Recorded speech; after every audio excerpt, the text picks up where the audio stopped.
विनय देव विनती करूं, सुमति सुअवसर दीन। गौरी नंदन गणपति, सुफल मनोरथ की। जय बोलिए गौ माता की जय। आज मैं सुरेश जैन गौ माता के महत्व पर आप लोगों के समक्ष अपने विचार रख रहा हूँ। संसार में गौ माता जो आई हैं वो कैसे आई हैं? गौ माता आई है समुद्र मंथन से।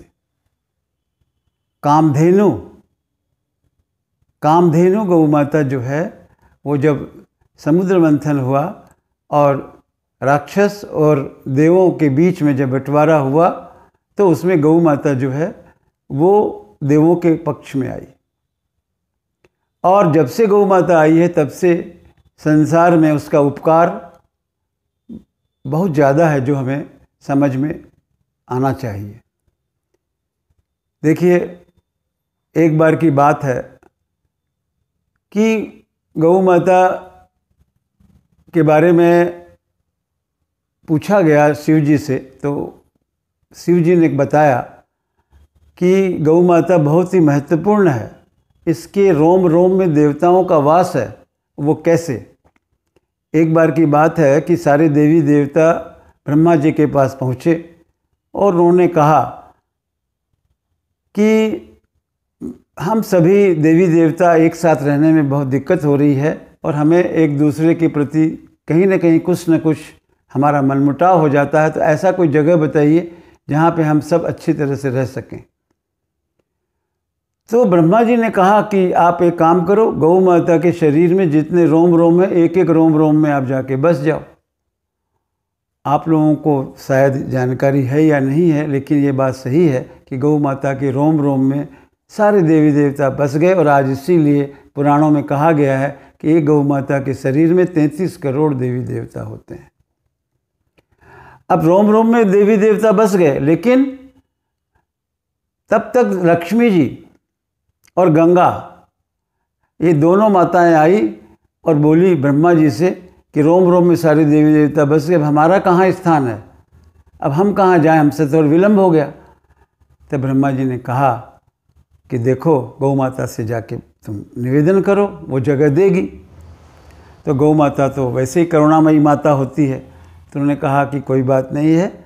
लक्ष्मी जी को उन्होंने कहा कि तुम मेरे गोबर में वास करो, और गंगा जी को कहा कि तुम हमारे मूत्र में वास करो। वो दोनों खुश हो गई। इसलिए कहा गया है कि संसार में जितने भी जीव हैं, जितने भी पशु पक्षी हैं, जितने भी मनुष्य हैं, किसी के भी मलमूत्र का इतना बड़ा महत्व नहीं है जितना बड़ा महत्व गौ माता के मलमूत्र का है। गौ माता के मल को यानी गोबर को जो हाथ लगाते हैं, जो गोबर को उचित स्थान देते हैं, उनके यहाँ लक्ष्मी का वास होता है। और जो गौ माता के मूत्र से स्नान करते हैं या मूत्र को उपयोग करते हैं, उनके शरीर का रोग दूर होता है, उनके सारे पाप कष्ट दूर होते हैं।